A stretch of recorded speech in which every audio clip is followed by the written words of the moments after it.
지난주일 설교 제목 혹시 기억나시나요? 그인가요? 요는 빼고 왜 그것이 우선인가? 그죠? 거기에서 그것은 뭐였죠? 그거. 우선이었던 그거는 요나에게는 뭐였죠? 민족이었죠. 민족이 나쁜 건 아니죠. 오늘 또 우리는 태극기를 흔들면서 민족을 위해서 함께 생각하고 기도했죠. 하지만 민족에 대한 충성과 헌신이 하나님보다 우위에 있었던 것이 선원들과의 대화 속에서 요나가 탄로가 난 것을 우리가 지난주에 살펴봤습니다. 그건 그래서 우상이었습니다. 요나에게 민족, 그것이 우선인가? 왜 우선인가? 그걸 우리가 함께 살펴봤죠. 오늘은 제목이 왜 그것이 딜레마인가입니다. 왜 그것이 딜레마인가? 그리고 딱 10절 한 절이에요. 본래는 지난주에 10절까지 함께 하기로 했는데 갑자기 목요일 저녁에 바꾸셔서 제가 상당히 당황스러웠는데 오늘은 따로 딱 10절 한 절만 떼가지고 하나님께 주신 말씀의 메시지를 우리가 함께 나눠보려고 합니다. 이 10절의 원문을 보니까 원래 원문에 히브리어로 쓰여졌죠. 이 단어가 한 절에 20개밖에 없어요. 그러니까 이 20개의 단어가 줄 수 있는, 제공할 수 있는 정보가 상당히 제약적이겠죠. 그런데 이 20개로 이루어진 이 단어 딱 한 절, 10절 한 절이 저를 지난 한 주 동안 4번이나 깜짝깜짝 하나님 놀라게 했습니다. 그래서 그 4가지를 하나씩 우리가 함께 펼쳐서 이 말씀에 담겨있는 의미를 함께 나누려고 합니다. 먼저 첫 번째 제가 놀랬던 거는 어떤 지식이었습니다. 오늘 말씀이 자기가 여호와의 얼굴을 피함인 줄을 그들에게 말하였으므로 무리가 알고 심히 두려워하여 이르되 내가 어찌하여 그렇게 행하였느냐 하니라. 여기에 이 말씀 한 절에 요나는 알고 선원들은 몰랐던 게 있습니다. 그게 뭘까요? 요나는 알고 선원들은 몰라요. 얼굴을 피하는 거를 하나님이 부르심, 그렇죠? 그것도 맞겠고, 왜 이게 중요하냐면 바로 9절까지는 우리가 함께 나눠봤지만 비신자였던 선원들이 오히려 신자였던 요나보다 더 괜찮아 보였단 말이에요. 공공선을 위해서 배를 구해 보려고 노력했던 사람들은 요나가 아니라 선원들이었단 말이에요. 그런데 여기에서 신자와 비신자의 차이가 처음 생겨나기 시작하는데 이 말씀에 무리가 알고 있죠. 여기 무리는 선원들입니다. 자기가 여호와의 얼굴을 피함인 줄을 그들에게 말하였으므로 무리가 알고. 그러니까 선원들이 요나의 말을 듣고서 뭔가를 알았다는 겁니다. 그렇다면 요나 말을 듣기 전에는 선원들이 알았어요? 몰랐어요? 몰랐던 거죠. 이게 요나는 알았고 선원들은 몰랐던 겁니다. 하나님의 얼굴을 피한 요나 자신 때문에 풍랑이 일어났다는 이 사실, 이거를 요나는 알았고 선원들은 몰랐습니다. 이게 신자와 비신자의 처음 드러난 차이입니다. 재앙의 원인이 나 자신 때문이라고 신자는 알고 인정하고 책임까지도 맡는 모습을 보여주지만 오늘 선원들 같은 비신자는 그동안 공공선을 위해서 최선을 다해보고 착하게도 보여보고 심지어는 제비 뽑기로 그 원인이 눈앞까지도 접근을 했는데도 참된 회개가 무엇인지는 알지 못하는 게 비신자의 모습입니다. 그러니까 죄를 핸들링하는 게 신자와 비신자의 차이죠. 죄를 인정하고 책임지는 게 쉬울까요? 어려울까요? 오히려 하나님에게는 뭐 그래도 보이지 않는 하나님에게는 죄를 인정하고 회개하는 게 쉬울 수도 쉽다기보다 그래도 나은 것 같아요. 사람에게는 더 어려워요. 부부가 싸움을 했어요. 남편이 아내에게 너무 미안해 라고 말하는 게 어려워요, 쉬워요? 네. 이거 보통 어려운 게 아니에요. 네. 자녀하고 부모하고 말다툼이 있었어요. 부모가 자녀에게 I'm sorry, 정말 내가 미안해, 내가 잘못했네 라고 말하는 게 쉬워요, 어려워요? 그거 쉽지 않아요. 여튼 고상한 우리 교회 성도들은 물론 그것조차도 쉽겠지만 일반적으로는 때마침 오늘이 광복 79주년입니다.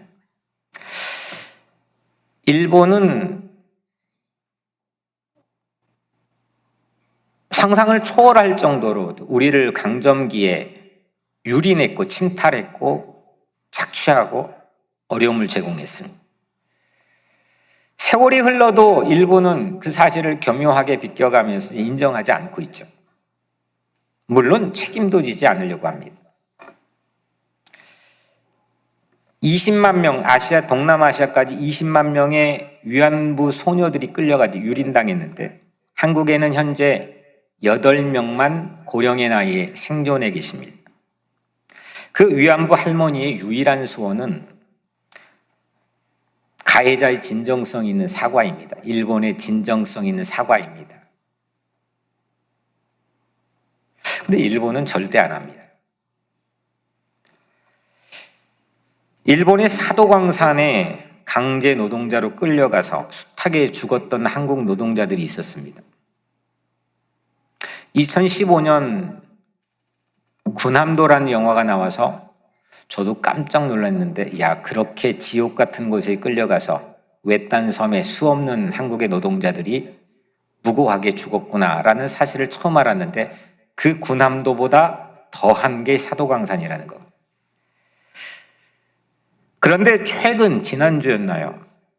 사도광산이 세계 문화유산에 등재를 하는데 이걸 한국 정부가 지지를 해줬습니다. 그동안 등재가 안 됐던 이유는 피해자 국가인 한국 정부가 지지를 안 했기 때문인데 이를 지지해 한국 세계문화재단에 이 사도광산이 등재가 되었습니다. 피해자들이 고령의 나이에 엄연히 살아계시는데 어떻게 그럴 수 있을까요? 물론 이 이유가 딱히 그것만이라고 생각은 하지 않지만 오늘 본문의 맥락에도 비추어 보면 참된 신자가 일본에 적기 때문일까? 그런 높아심의 생각도 가져봅니다. 반면에 독일은 같은 비슷한 시기에 히틀러 나치의 만행을 기회만 되면 총리가 무릎을 꿇고 기회만 되면 사과를 반복하고 있고 책임을 집니다. 둘 다 강대국입니다. 어떤 차이일까? 독일의 국교는 루터교죠. 기독교입니다. 물론 지금은 유명무실합니다. 그 어떤 기독교를 믿는 국가보다도 형편이 없습니다. 하지만 그 독일은 신자가 많았던 적이 있었기 때문에 이런 모습이 보여지는 건 아닐까? 특별히 최근에 바뀌어진 그 여성 최장기 총리는 목사의 독일 동독 지역에서 목사의 딸이었죠. 일본이나 독일이나 사람이라는 게 거기서 다 거기 아닐까요? 우리가 때로는 우리의 자족하는 마음으로 우리는 뭔가 착하고 달라 근사하게 생각하지만 플러싱에 있는 사람이나 우리가 뭐가 다르겠습니까? 일본이나 독일이나 뭐가 다르겠습니까? 신자나 비신자나 삶의 모습을 견주어 보면 그 삶의 도덕적이고 윤리적인 수준 차이가 믿음 때문이라고 보장하기는 전 쉽지 않다고 생각합니다. 그런데 딱 한 가지 신자와 비신자의 차이가 벌어지기 시작한 한 가지가 있습니다. 그거는 죄의 문제를 다룰 때의 자세와 실천입니다. 우리는 그 죄의 무서움을 압니다. 하나님이 얼마나 그로 인해서 진노하실 것인지를 우리는 말씀을 통해서 압니다. 그래서 우리는 죄인이고 죄를 지을 수는 있지만 그 죄의 문제를 해결해야 된다고 하는 그 중차대한 무거움도 알고 있습니다. 그리고 신자는 그 죄를 인정할 줄 알아야 되고 책임지는 회개를 할 줄 알아야 됩니다. 요나는 민족 충성, 민족에 관한, 민족에 대한 헌신이라는 알고 보니 우상의 껍데기를 쓰고 요리조리 그동안 피해왔는데 처음으로 자기의 잘못을 인정했습니다. 왜 그것이 딜레마인가? 그래서 그것은 뭘까요? 그것은 회개인 거죠. 죄를 자백하는 겁니다. 인정하는 겁니다. 책임지는 겁니다. 그런데 왜 그게 딜레마일까? 회개하면 되는 건데. 아니, 인정하면 되는 건데 왜 그게 꼭 딜레마까지 되는 건가? 두 번째 저를 놀라게 한 말씀입니다.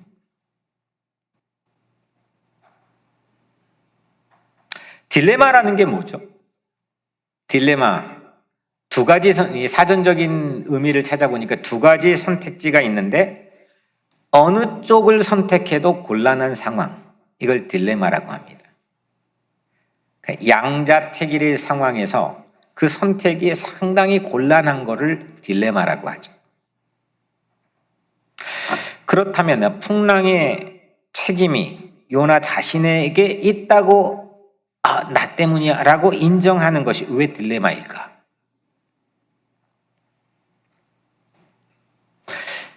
두 가지 중 무엇을 선택해도 내가 이걸 인정하느냐? 나 인정 안 해. 침묵하면 누구도 몰라. 선원들도 모르잖아. 이 두 가지 선택지 중에 무엇을 선택해도 쉬운 선택이 아니기 때문입니다. 오늘 이 말을 10절에서 하기 전까지 요나에게 그래서 인정하는 것은 분명히 딜레마였습니다. 이게 제겐 두 번째 놀라움입니다. 요나에게 양자택일은 자신이 죄인임을 인정해서 배를 살리고 자신이 죽음으로 결국 바다에 몸을 던져 책임을 지든지 아니면 인정하지 않고 선원 들고 어차피 나 죽을 거 함께 죽음으로 몰고 가든지 이게 양자택일입니다. 요나는 하나님의 진노가 장난이 아닌 것을 알고 있고 하나님이 한번 결정하면 반드시 지킨다는 사실도 요나는 아는 신자입니다. 그래서 그것은 회개는 자백은 요나에게는 쉽지 않은 딜레마였습니다. 그냥 I'm sorry 구렁이 담 넘어가듯이 그냥 넘어가고 말하는 그런 게 아닌 겁니다. 죄인임을 인정하고 책임을 받아들일 건가? 이 죄에 대한 대가와 책임을 내가 받아들일 건가? 아니면 인정치 않고 그냥 같이 침몰할 건가? 다시 말하면 나만 죽을 건가? 아니면 같이 죽을 건가? 딜레마예요? 아니에요? 아주 아리송한 딜레마입니다. 어쩌면 이 인류는 이 딜레마 속에 갇혀 있는지도 모릅니다. 이걸 바꿔 생각해 보면 요나는 지금 선원들의 운명을 결정할 수 있는 열쇠를 쥐고 있는 셈입니다. 한 가지 선택지, 50%의 선택지, 내가 나 때문이라고 인정하면 배 구할 수 있거든요. 선원들을 결과론적으로는 구할 수 있거든요. 이 둘 중에 제3의 타협안이 우리에게 제시되지 않습니다. 신앙세계 범위 안에서는 인정할 거냐 말 거냐, 회개할 거냐 말 거냐, 믿을 거냐 말 거냐, 둘 중에 하나뿐입니다. 그 요나는 10절에서 지금 첫 번째 대지에서 가지고 있는 요나에게 있었던 지식을 인정하고 자백하는 건 결코 쉽지 않습니다. 그랬다면 바로 직전까지 배 밑층까지 내려가 자지도 않았을 겁니다.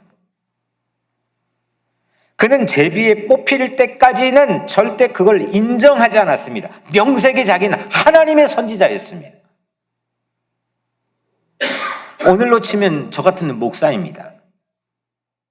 그걸 인정하는 순간 자기는 모든 걸 잃어버릴 수가 있습니다.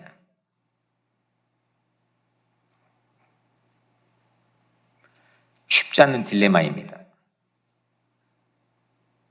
하나님은 오늘 요나에게 선택권을 주신 겁니다. 1절부터 말씀을 던져놓고 선택하게 하셨어요. 배를 타도 하나님이 물 어떻게 너 배 타지 마 막을 거야 라고 하지 않고 큰 바람은 던졌지만 그냥 가만히 계셨어요. 요나의 선택을 지켜봤어요. 배 밑층까지 내려가서 코를 골며 요나가 자도 그냥 가만히 계셨어요. 자, 오케이. 네 선택.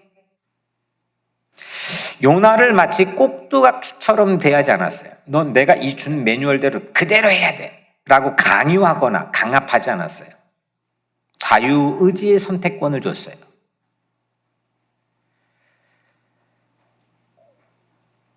자유의 최정상인 양자택일의 요나를 탁 하고 세운 거죠.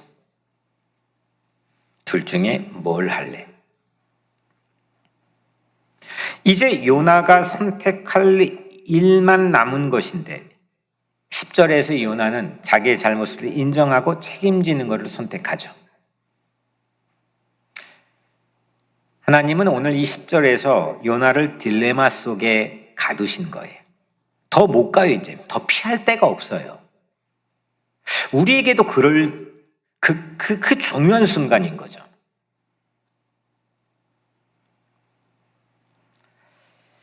그 요나는 그렇게 피해 다니더니 지금은 피할 수가 없어요. 체스에서 보면 그 있죠. 체스메이트. 장기에서 뭐죠? 장군. 외통수예요. 어디 갈 데가 없는 거예요. 하나님은 우리를 그렇게 선택, 자유의지의 선택을 주시면서도 어느 순간 체스메이트를 우리에게 던져요. 딜레마예요. 선택은 우리가 해야 돼요.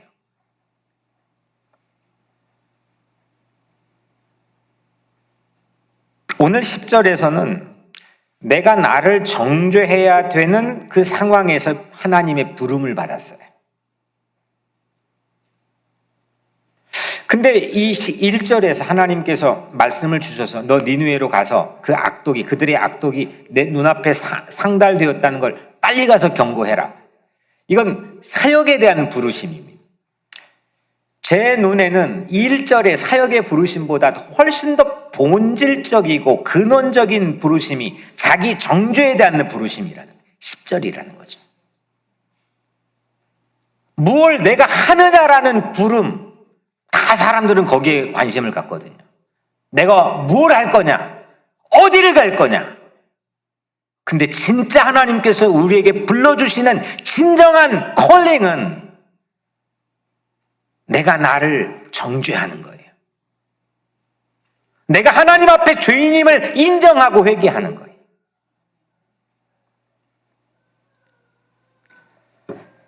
이 잘못을 인정하고 책임지는 것은 여전히 인류에게는 딜레마예요. 아니 그런 척하면 사는 건 할 수 있다니까요. 그건 내 잘못이에요 라고 말은 할 수 있어요. 근데 그 무게를 아냐 이거예요.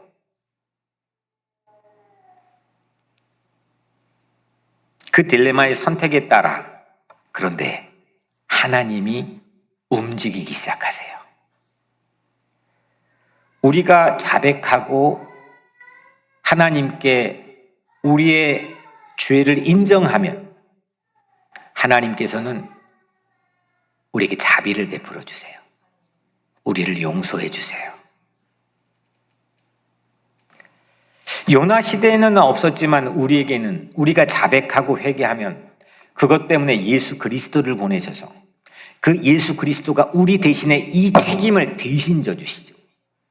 우리 모든 죄를 용서하시고 우리를 다시금 회복시켜 주시잖아요. 어떤 선택을 우리는 해야 될까요?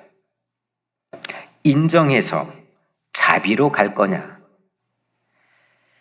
피해서 공멸할 거냐. 이건 이 지구에 크게 보면 지구의 이 엄청난 지구촌의 공동체의 방향에도 이거는 가장 중요한 가야 될 길로 제시되는 분기점이기도 하죠. 저는 세 번째 또 놀랐습니다. 첫 번째는 지식이었죠. 요나는 알고 선원들은 몰랐던, 자기를 인정하고 자백하는 거죠. 두 번째는 이게 딜레마였다는 거예요. 세 번째, 저는 가장 크게 놀랐습니다. 이 요나가 자백해서 자기의 삶의 운명만 바뀌는 게 아니었어요. 선원들을 살리죠. 근데 한 개인의 운명도 넘어서고 요나의 자백은 선원들의 운명까지도 넘어서는 걸 봤어요. 선원들 배만 구한 줄 알았는데 하나님께서 요나에게 준 첫 번째 메시지가 뭐였죠? 니느웨를 향한 임박한 저주를 가서 알려줘라. 2절에 그 악독이 내 앞에 상달되었음이니라. 하나님은 니느웨 이 도시가 하나님의 유죄 판결의 선고 아래 있음을 요나에게 알려줬어요. 근데 요나는 거기서 피했죠. 니느웨가 받아야 될 정죄 따위는 요나에겐 중요하지 않았어요. 니느웨의 악행을 하나님이 두고 볼 수 없다는 게, 그들의 불의가 두고 볼 수 없다는 게 어떤 무게인지를 요나는 알 턱이 없었고 알고 싶지도 않고 몰랐어요. 제가 놀란 건, 하나님이 저를 놀라게 하신 건 바로 이 부분 10절에서 보여줘요. 니느웨에게 했던 그 저주를 지금 요나가 마주하고 있다는 거예요. 니느웨가 받아야 될 그 저주의 자리에 요나가 서 있다는 거예요. 이때 요나는 그 저주가 어떤 무게인지, 그 저주의 무게를 알 수밖에 없겠죠. 나에게 올 저주인데. 내 죄의 무게와 저주의 무게를 아는 순간부터 타인이 처할 저주와 지옥의 무게도 그때서야 실감하게 되죠. 내 일이 아니면요. 그래, 아팠어? 그 입원했대? 그 다음엔 밥 먹으면서 끝? 제가 계속 투게더 통신을 통해 교인들에게 알려준 이유는 한 가지예요. 교회가 뭐냐 이거예요. 저도 귀찮아요. 근데 알아야 된다는 거예요. 뭐 구경하러 온 게 아니잖아요. 여긴 뭐 개하러 온 게 아니잖아요. 누가 아팠는데, 누가 간절한 기도에 손을, 누가 기쁜 일이 있는데. 가장 큰 아픔이 뭐예요? 하나님의 심판, 저주의 자리에 서 있는 아픔 아니에요. 그걸 우리 신자가 모른다면 어떻게 해요? 요나는 아는 척했지만 몰랐어요. 그래, 피했어요. 근데 내게 오니까 실감 나는 거예요.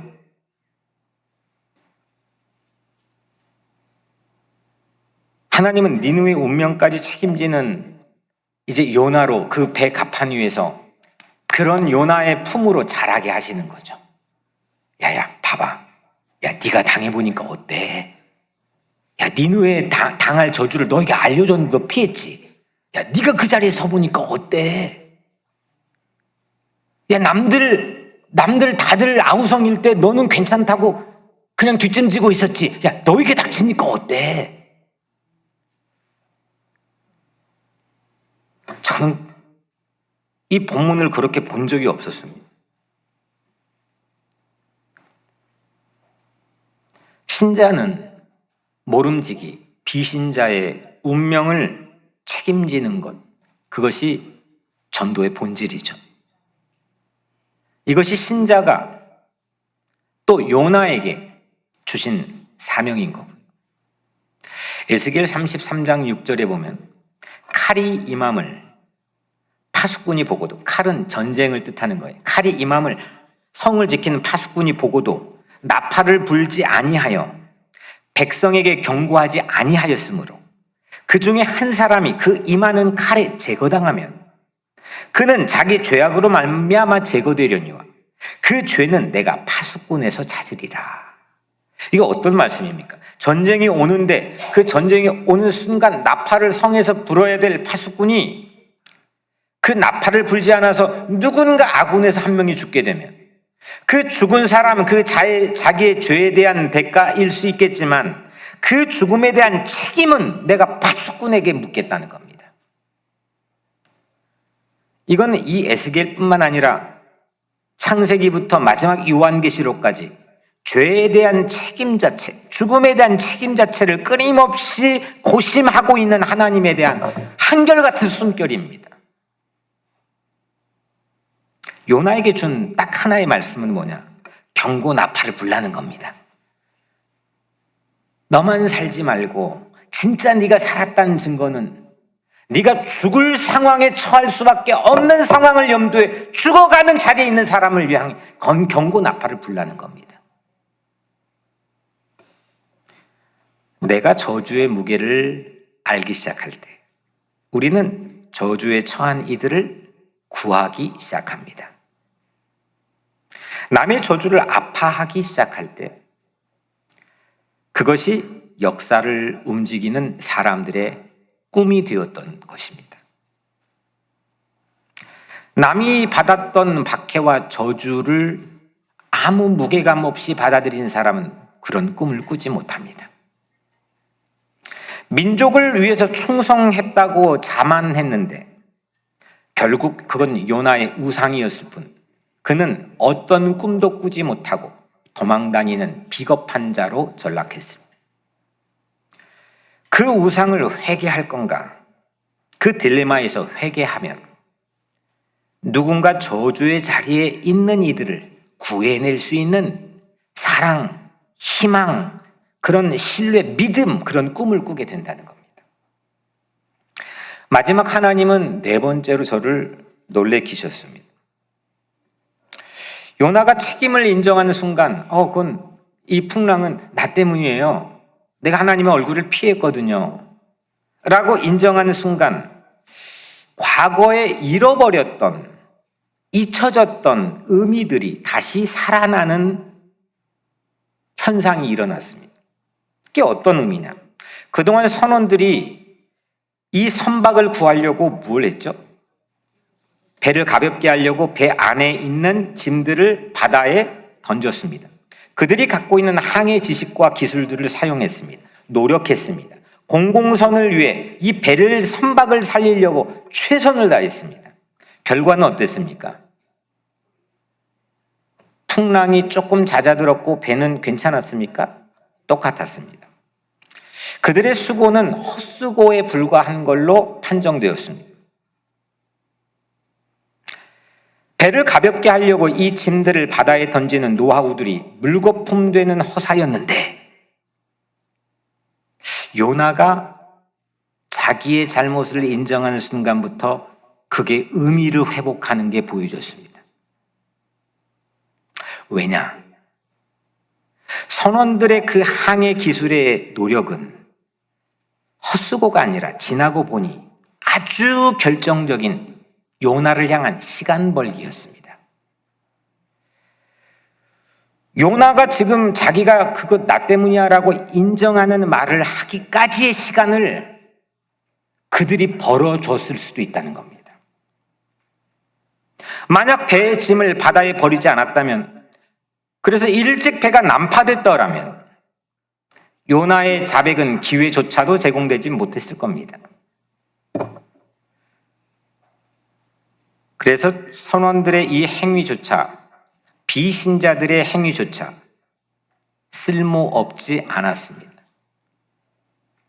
은혜를 획득할 시간을 벌어줬습니다. 저는 믿습니다. 하나님 앞에, 하나님 안에서 쓸모없는 것은 없습니다. 우리는 늘 지각하는 요나 같은 사람이죠. 좀 빨리 하지. 배 밑에 가기 전에 풍랑이 일면 그냥 배 갑판에 바로 인정하지. 근데 우리는 요나처럼 늘 지각생인 경우가 많습니다. 늘 한 템포 늦습니다. 그런데 그렇게 늘 지각한 우리들에게 은혜를 받을 시간을 하나님은 벌어주시는 줄로 믿습니다. 하나님의 이 시간 벌기는 선을, 로마서 8장 28절, 모든 것이 합력하여 선을 이루느니라. 선을 마침내 이루어 가시는 모든 것의 합력이라는 또 다른 이름, 표현이 하나님의 시간 벌기 아니겠습니까? 결국 선이 하나님께서 마침내 이루기까지 이것저것 A, B, C, D 다 합해서 공공선을 위한 노력이었다면 헛수고가 없이 하나님은 마침내 우리가 은혜 받을 때까지, 우리가 다시 일어나는 순간까지, 선을 이루기까지 시간을 벌어주신다는 겁니다. 무용지물로 치부했던 수많은 노력들, 물거품처럼 사라졌던 여러분들의 최선의 노력들, 그 우리 삶의 뒤에 수없이 있겠죠. 좀 더 열심히 했는데도, 그렇게 했는데도. 그런데 무용지물로 내 기억 속에 판정되었던 수없는 나, 가족, 나의 부모, 내 주변을 둘러쌌던 모든 것들, 그 노력들도 결국 하나님의 인내하시는 시간 아니었겠습니까? 공공선을 위한 인간의 무수한 노력은 물거품처럼 되는 것 같지만 결국 이쪽 편에는 하나님께서 인내하시는 하나님과 끊임없는 대화라고 저는 생각합니다. 이건 물거품이 아니었어요. 베드로후서 3장 9절에 주의 약속은 어떤 이들의 더디다고 생각하는 것 같이 더딘 것이 아니라 오직 주께서는 너희를 위하여 오래 참으사 아무도 멸망하지 아니하고 다 회개하기에 이르기를 원하느니라.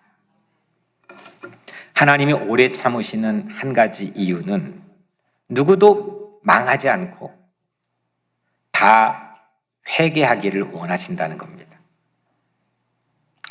뭔가 일이 뜻대로 되지 않고 더디다고 생각하는 그런 순간조차도 하나님께서는 우리에게 시간을 벌어주시는 그런 하나님의 인내하심의 은혜 아니겠습니까?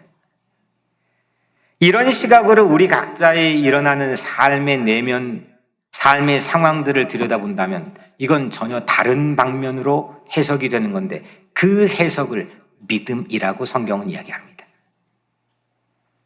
나의 선을 위한 모든 노력의 결과가 잘 안 보여도 하나님 안에서는 헛수고가 없는 줄로 믿습니다. 그 가장 단편적인 예가 예수는 죽었습니다. 심장이 멈췄고 호흡이 멈췄고 맥박이 멈췄습니다. 죽었습니다. 그 청년은 죽었습니다. 3년 동안 그 무수한 노력을 했던 순간들이 다 물거품이 되어버렸습니다. 제자들도 그리 생각하고 다 흩어졌습니다. 죽었습니다. 근데 완벽한 허사로 여겼던 그 죽음이 가장 큰 능력으로 바뀌는데 며칠이 걸렸습니까? 채 3일을 넘기지 않았습니다. 예수님은 죽음에서 부활하셨습니다. 선원들의 기술과 우리의 최선이 무용지물이 되어갈 때 하나님은 사실은 인내하셨던 겁니다. 나에게 시간을 벌어주시는 겁니다. 또 누군가에게 시간을 벌어주시는 겁니다. 하나님의 인내하신 그 사랑이 여러분들 각자 삶의 매 순간에 켜켜이 채워져 있는 줄로 믿으시길 바랍니다. 사랑하는 여러분, 저는 10절에서 하나님에 의해 4번 놀라게 되었습니다. 비신자는 모르고 신자는 아는 죄의 문제를 다루는 회개를 이 10절은 우리에게 보여주었습니다. 그것은 우리에게 양자택일의 딜레마였습니다. 왜 그것이 딜레마인가요? 회개는 책임지는 것이기 때문입니다. 그런데 그 책임은 우리가 질 수가 없습니다. 그 죄에 대한 책임을 질 능력이 우리에게는 있지 않습니다. 그래서 예수님은 내 대신에 그 십자가 심판의 자리에 내 모든 책임을 죽음으로 대신 졌습니다. 요나는 그 딜레마에서 그 저주의 무게를 알기 시작할 때부터 다시스로 향했던 자기의 발걸음이, 그 인생이 니느웨로 방향타가 바뀌기 시작합니다. 니느웨를 살려야 된다고 하는 사랑이 바로 그때부터 시작이 되었습니다. 그때부터 물거품이 되었던 과거의 모든 노력조차 요나에게 시간 벌어준 하나님의 인내하신 사랑이라는 걸 우리는 보게 됩니다. 여러분들에게도 그런 10절의 역사가 일어나게 되기를 축복합니다. 딜레마의 갈림길에서 내 삶의 우상을 뿌리 뽑아 회개하기로 결심하시길 바랍니다. 하나님은 예수 그리스도의 사랑으로 반드시 우리를 용서해 주실 것입니다. 그때부터 내게 일어난 것에 우주의 기운이 돕는 것을 느끼고 체험하고 믿게 되기를 축복합니다. 그렇게 될 때 나로 인해서 그 가정이 살고, 나로 인해서 그 교회가 살고, 나로 인해 그 도시가 살고, 나로 인해 그 조국이 사는 것, 그거는 오래전부터 하나님께서 나에게 주신, 품게 하신 꿈입니다. 그 꿈들을 함께 품었으면 좋겠습니다. 누군가가, 하나님을 믿는 신자가 그 역할을 감당해야 될 줄로 믿습니다. 기도하겠습니다.